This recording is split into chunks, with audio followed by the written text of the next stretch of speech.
The following podcast is presented by Hormone Levels. Discover your ageless health.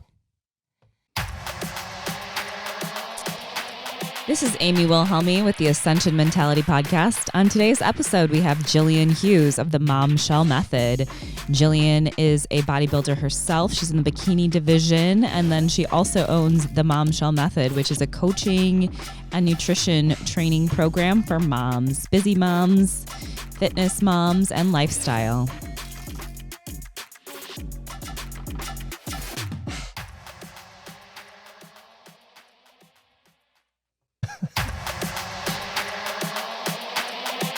Yeah. Can you hear that, Jillian? Awesome. No. 6 feet. Here we go. All right. Now we're bumping. So welcome back to the Ascension Mentality Podcast. We talk about mental health. We talk about business building. We talk about how you got out of a stuck place into where you are now. We talk to high performers about what they do and how they do it. I'm Amy Wilhelmy. I'm the co-host. My name is Matt Wilhelmy. And we have a guest today, and we're going to let her introduce herself. Go ahead. This is Jillian. Hi, thanks for having me. I'm Gillian Hughes. You want me to continue? Yeah, giving an go intro? ahead. Yeah. Yeah, okay.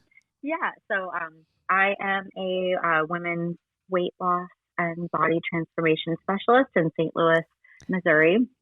I work with women virtually across the globe, just helping them find simple strategies to make healthy living a lifestyle. And That's awesome. that's me. Well, there's more, but Yeah. We're going to ask you a bunch of questions today. Jillian's ready to dig in. We're not going to even, talk about all of the hardware that you have behind you. Well, we will talk about that at some point. Yeah, that's part of this too. So thank you for coming on Ascension Mentality today. Again, we're talking about kind of mental health in general and high performers and how people got from point A to point B. So I would love to just kind of start with a little bit of your story, right? So we have these lovely photos that, you shared, and I really appreciate the vulnerability here. And this kind of shows some of your journey, right? So tell us a little bit about how you got into the business, because obviously you're a business owner in the fitness industry, and then also you're an athlete in the bodybuilding industry. So tell us a little bit about the inception of all of this. How did this come to be? Sure. Well, I probably started as an athlete rather than a business person. I was always involved in some form of training for various sports I was involved in. I was a cheerleader when I was in high school and in college. And then when that ended, sort of naturally found my way into bodybuilding just from all the training that we had done in preparing for, our season as athletes and cheerleading and different types of cheerleading. And I did, POM, sideline cheerleading in the Canadian Football League in Canada. And so around that time was also when I started my career in nursing. And, that was out of a desire to just help other people. And I quickly found out that nursing was not fulfilling that for me. I really just felt like I was giving medicine and not really helping anybody. And I enjoyed talking to people at the bedside and really helping people who really wanted to get better. And just over time in that career, I just kind of felt like I wasn't making the greatest impact that I could. And along the way, doing bodybuilding competitions and learning about, fitness and becoming specialized in nutrition, and all of that was just a desire to learn more for myself. And then I had a bit of a weight loss journey along the way too, kind of dealing with some, personal battles that led me to put weight on. And in that process, just really sharing my story with other moms. And that led to my first client, which led to 10 clients. And then 20 clients, and now a full-time career. Hey, Jillian, can we pause for a second on your weight loss story? Yeah. So we've got a picture here. I don't know if you can see it, but there's definitely a difference between what I would assume is a before picture and then an after picture. Can you give us some stats? What year are we looking at? What weight are we looking at? Do you mind sharing some of that? Yeah, that was after my daughter was born. She is 11 now. Um, and during that year that I was pregnant with her, my food issues came to a head. A lot of my battles with depression really escalated. And then sort of trying to get back into a healthy lifestyle, working as a nurse, being a mom of two, not such a great marriage. So all of that was, I mean, I wish the internal transformation could be more visual. I mean, I guess you can say, well, he's glowing, but I mean, really, it was overcoming a lot of that stuff. But that was a 65-pound weight difference in those two photos. And so that after photo is more recent, but I was able to achieve that weight loss within about 14 months. I was back on stage. But it was the longest it's ever taken me and the most weight that I had ever gained. And I think bodybuilding over time was back then was more about weight loss. Now it's more of a lifestyle. We have a lot more information than we did back then. But back when I was competing in 2007, 2008, I mean, everybody sort of just did really strict things and they didn't really worry about the aftermath. And then they gained a bunch of weight and then they would do another show. I mean, it was really, we didn't have as much information as we do now. So that was kind of what I did and what a lot of my friends in the industry did. And would you say that bikini, you were in Bikini Division, right? For our audience. Well, I am now. I started in fitness and figure because back in 2006, that's all they had. Bikini was 2009 is when it came to the NPC. And so I jumped right into that because I was, never big enough for figure. And that's still the case. But that was when that transition happened. So I have been competing for 17 years, but it's just a piece of the weight loss journey. And I think probably it was an extreme lifestyle that I was attracted to.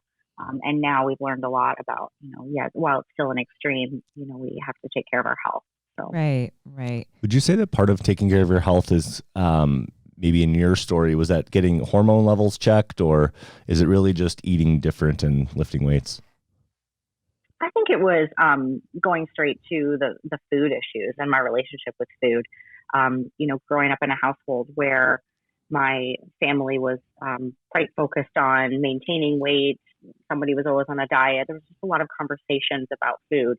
So it makes you very aware from a young age. And certainly as a mom now, which this is probably another topic for this later on this podcast, but those are important issues for me to think about being a competitor with growing kids, because I don't want that message to be that, it's important to lose weight. It's important to be lean. Fat is not good. I don't want any of those messages to be present. But I knew quite a bit about food labels and developed some food issues early on.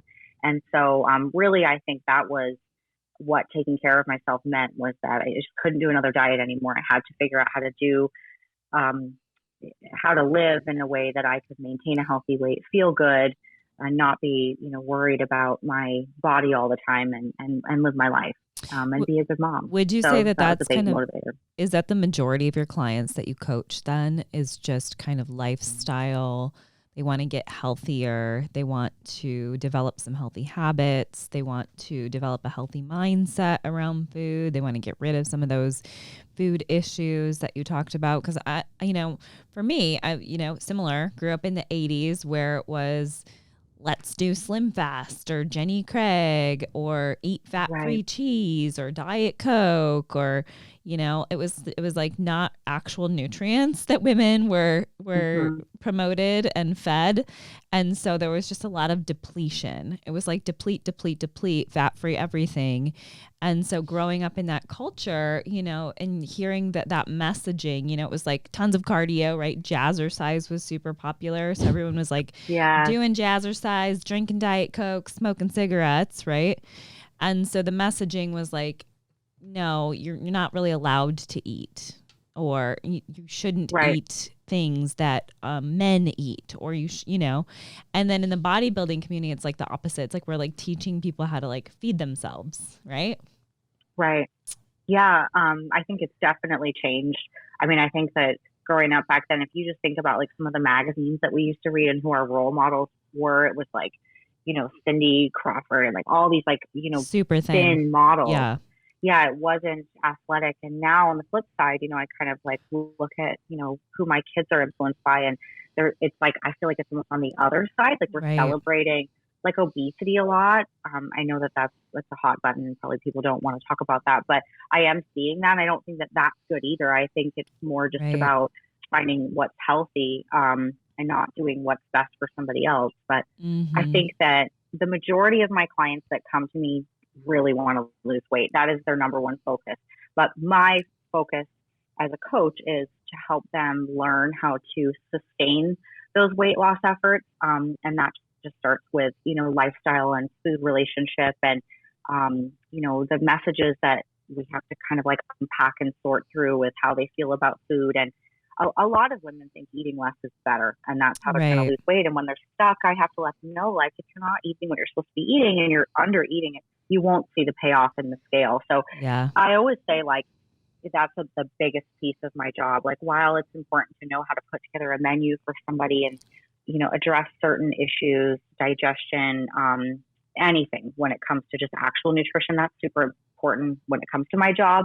But in order to like really coach a client, I'm really dealing with mindset, mentality, and all of those things, because I think so many people put all these foods into like a bucket of like, this is all bad, and then there's like, this is good, right? Good. Yeah. So Jillian, when you're coaching somebody, what part of, or how much of your approach then is that re-education? Because from everything that I've seen, there is kind of this huge gap of knowledge. People think they need to eat less, or they need to be very careful what times of the day they eat. And what I've seen with my wife, Amy, and her bodybuilding journey, and what I've started to learn from other women, is that it almost is the opposite, where you want to eat more calories. I'm not saying you eat a huge bag of chips, but eating more calories actually allows your body to have enough nutrients to not hold on to the fat and then lose the weight. Is that part of that process that you take with clients, is educating them in that? Yeah, I mean, there is like a transition phase, because I do have quite a large population of ladies that come in that are like intensely afraid of carbohydrates, and they only want to do cardio, and they think that they're going to bulk if they lift weights. And so with those people, it's not possible to put someone like completely on something that's really uncomfortable for them. So it's more baby steps of like, okay, let's work on, increasing your appetite, and being hungry is a good thing. That shows that your metabolism is working. I fight with people to eat breakfast sometimes, but I think it's hard to get somebody to just like completely change their ways. So I definitely, have goals of weekly what we're going to kind of work on and transition them. I mean, some people are just like, they just hand me the reins and I can do what I do best and really get things done quickly. But for most people, it's a process of unpacking a lot and getting rid of food noise, and you have to prove it to them sometimes. Like I always tell them, like, it's blind faith. You don't know that this will get results until you get there, but what you were doing wasn't working. So let's give this a go and take it 1 week at a time. So I do spend a lot of time in program creation, but I spend a lot of time in client meetings, just reassuring them, helping them focus on other things while they're on their journey, such as energy levels, strength, stamina, digestion, which they don't always realize. A lot of times they're so scale focused, they're always looking at their body and, oh, I'm so fat. No, I don't want to do this. I don't look good. And it's like, well, okay, but you're feeling better, right? And you're not bloated anymore, and you're sleeping good. Those are important things to focus on. So they just need that little reminder, and that it's not going to happen overnight. Yeah. I'm going to kind of dig into, at the beginning, you said that, you kind of went through some depression and obviously some like lifestyle stuff, right? Like you mentioned that you were not in a good marriage. Can we kind of talk?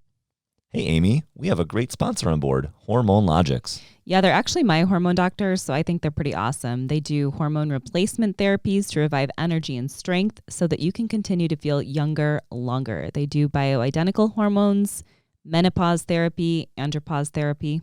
They help men with things like ED, low T, sleep regulation. They help you to have a more satisfying sex life, improved mood, improved cognition, healthier skin, bones, and hair.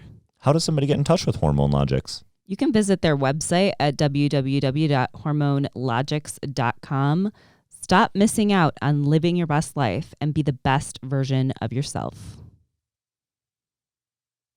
Maybe to your, your journey with nutrition and change? Yeah, absolutely. Yeah, I think for me, I probably always struggled with body image and my relationship with food. And I think that bodybuilding was sort of a way to control that. Yeah. But again, I always found myself, battling that same 15, 20 pounds, gain it, lose it, gain it, lose it. And I knew it was because I had some unhealthy, association with food. And I think it was just a matter of medicating with food. People do it with alcohol or spending or gambling, whatever it might be. And that was something that I did just in a way to, deal with anxiety or deal with sadness. I was certainly in a situation with just married the wrong person. Without, I don't want to throw this person under the bus. Yeah. Because, we do have a good relationship now, but it was just a battle to try to stay together when we were a wrong fit from day one. So, and I think you stick it out because you're supposed to, and you have kids together and you do it for the kids. And then that frustration of it's just it's not getting better. And so I think I internalized a lot of that and took it out on myself, or almost like food hissy fits, oh my gosh, everything's a disaster. I'm just going to eat everything and that should fix everything right now. And so, and I think having that experience, I can look at that now and go, I can help so many people because if you don't know me and you're just seeing me for the first time, probably looks like, well, she just wakes up and that's, yeah, this is natural. you just walk. Good genes. Yeah, good genes. She drinks a lot of water. Genetics, yeah. Yeah. So I think that every battle that I've faced, I know it's so that I can help other people and talk to them about my experience. And I think that is helpful because there was times when I was really looking for somebody who was feeling the way that I was feeling. I feel like we have a lot of maybe too much information now, but back, in early 2000s when I was, just becoming a mom and trying to figure out fitness, there just wasn't a lot of information and it was isolating. And I think that made it worse. Mm-hmm. Yeah, because it's all based out of shame, right? Like you feel so much shame if you're doing kind of these binge eating habits, or you feel so much shame if you're in a bad marriage and you don't really have anyone to talk to about that because it's supposed to be good. And I'm sure that it presented okay, right? Like house, kids, whatever. Yeah. And then you're kind of like, but it's not okay. And so, how did you kind of climb out of that? Did you have a good support system or did you just do your own research? Like, how did you begin this nutrition journey for yourself? I think that I just realized, that anything that I had tried was not going to work. I had to figure out what it would be to make myself happy and satisfied when it came to food. And so, essentially it's how I created the program that I offer to my clients, which is like making over recipes into things that were healthy. But that involved definitely letting go of some food noise because prior to eating that way, it was like, well, there's only like these foods that you can have. And it was like super clean, boring bodybuilding style food, like 5 different things. And I think around that time was kind of when Instagram was first like getting started, and I was seeing like fitness models that were like eating yogurt, fruit, and making recipes. And I'm like, you can eat that stuff and like have abs? Like I didn't think you could. So that really opened my eyes. Even though like I was like a coach and a trainer and telling other people to like eat those things, I was like, but that wouldn't like work for me. Or I struggled with control. So like one granola bar could turn into like a whole box. And so just sort of like, creating meals that I enjoyed. And then just really working on having confidence and, and trying to get through, just some of the struggles. We definitely went to counseling and tried to work that out, but, it was just a wrong fit. So when did we get divorced? That was like 2017, I think. Yeah. And I think that is truly when I felt like I could really start to work on myself, because until that chapter had ended, I was just always trying to fix something that was like beyond repair. Right.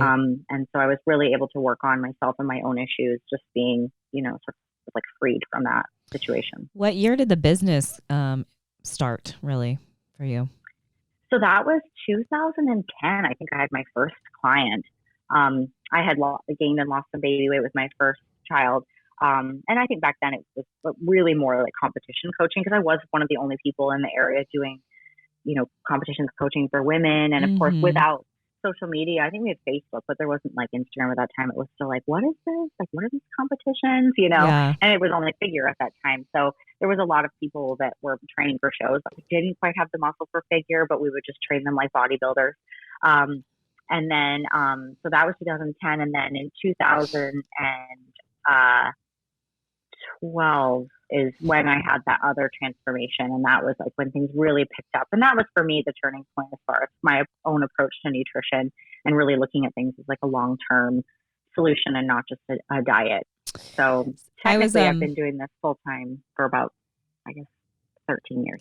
It's interesting that you say that, because I was having a conversation with Matt last night about that kind of pivot point that some entrepreneurs have comes right after like the, oh shit, like I'm pouring all my stuff out. Like I feel like entrepreneurs in general, a lot of the drive comes from a dark place. It just does. You know, I think if you got a bunch of entrepreneurs in a room and like had them raise their hand, like who had a hard childhood, you know, most of them would go up, right? Or like who struggled with some really hard stuff, and people would be like, oh, me. And so that kind of like heavy drive usually comes from something pretty dark. And like sometimes, like you said, well, my second transformation really just kind of like boosted everything up. I think it's so true. It's almost like a bucket. Like you kind of have to like pour it all out. And then once it's poured out and you're like, here's all my shit and here's all the things that I dealt with, then it's like there's room for the business to build into whatever you want it to be. Do you feel like that's kind of true for your story? I think so. I think that I just I've always wanted to be successful, and I think I felt like working for someone else, I was not going to get there. Like I couldn't please anybody. I constantly just waited for my next paycheck, and then I was totally underwhelmed and knew that there had to be something else for me. And so I think that the dark place drive is just like, I won't fail. Like that's, I can't fail. Like that is where it kind of comes from for me. Like I'll always find a way, I'm sort of a fixer. And I think that's where, my drive comes from. And I think some of that too is just kind of always feeling like a bit of an outsider, and maybe kind of like, I'm one of those people. Actually, it's funny. My husband's super extroverted, and people always make fun of me because I'm like so different. Like I'm very introverted. Like I'll fully go and eat at a restaurant by myself and be completely happy. Like I've always been that way, which is not a good thing, because you have to be that person that is okay to like reach out. And I just have always been like, I got this. I'll do this on my own. And so I think that's what it was with the business. But then with not really having anybody to help me with things when they go south, it's like, all right, well, what are you going to do now? So, and I feel like that's where my confidence comes from. It's like overcoming obstacles. It gives me so much courage and confidence. Really, really hard times I know build the most character. So that's kind of how I've always been. And if it wasn't a struggle or there wasn't something difficult, I would probably be super bored. Yeah. Well, I mean, as a business owner, it's never calm, right? There's always things that are on fire. And so you kind of almost have to have the personality to be able to deal with that, right? And just know that like it's like this, and there's no straight line. And I'd love you to talk about kind of like some ancillary things you got going on, because I see your supplement line behind you. So I'm just going to give you like a chance to talk about that for a moment. What's up with the supplements? When did that start? So that project was presented to me in the fall of last year. And I really just wanted to have a line of supplements that my clients could have easy access to, that met their needs. Because I think a trend in the fitness world is just like, buy everything. Like, you need 30 powders. And that can be really overwhelming for anybody. It's really expensive. And for somebody who's overweight and just getting started, it's like very overwhelming. It's like, well, do I really need this? And then there's a fear of what if I run out? And so I really just wanted to break it down, make something simple, bundle everything into like here's what you actually need. And it can be in your door in 3 days, which is really great, especially for, someone who's got quite a bit of weight to lose. The last place they want to be is in a health food store or a bodybuilding store. and you walk in there and they're like, what are your goals? And then you walk out $400 later, and it's just an awful experience. It's true. You have to talk to like the 20-year-old at GNC. You're I like, was just going to say, that sounds like my first experience at a GNC. Yeah. And they're like, bruh. And they're not wrong. Like, they want to help you. Like, they are generally pretty nice people. But I think it's also like women can be misunderstood. Like, sometimes I see women and they've got like all these things, and I'm like, why on earth are you taking all that? You don't need that. Yeah. You're 250 pounds. You don't need like creatine yet. No. Like all these things, like, Hold up. so I really want to educate people. And so I really just break it down into like, the basics, and good quality, well digested, good tasting protein is just a need. I have so many ladies who are like, I tried protein in the 90s and I just don't like it, and they'll never try it again. With the one that I have, it does taste good, it digests well, you can cook with it, you can mix it. So bringing that out was just another way to help people. I mean, I've got loads of clients that they sell Arbonne or something like that. Hey, Jillian. That's totally fine, but at least we're going to have to take a really quick break. I'm sorry. My producer's giving me the flashy signal. So we're going to take a little break. We'll be right back. Have you ever been stuck in life? Have I got a book for you? Ascension Mentality, written by Amy Wilhelmy, public speaker, athlete, and licensed therapist. In her book, Amy takes us through a raw and vulnerable journey as she unravels from childhood trauma and navigates her career, marriage, and parenthood. She takes us on a deep dive into her life and how, when emotions are left unprocessed, they seep into adulthood as she tries to navigate the task of growing up. You cannot change what you did. You cannot change what has happened to you, but you can change how you feel about it. You can let go of what is holding you back. When you process and unwind trauma, you don't lose what made you strong. You only lose what no longer serves you, to ultimately be a better human, friend, parent, partner, coworker, daughter or son, and leader. It's time to let go. Ascension Mentality.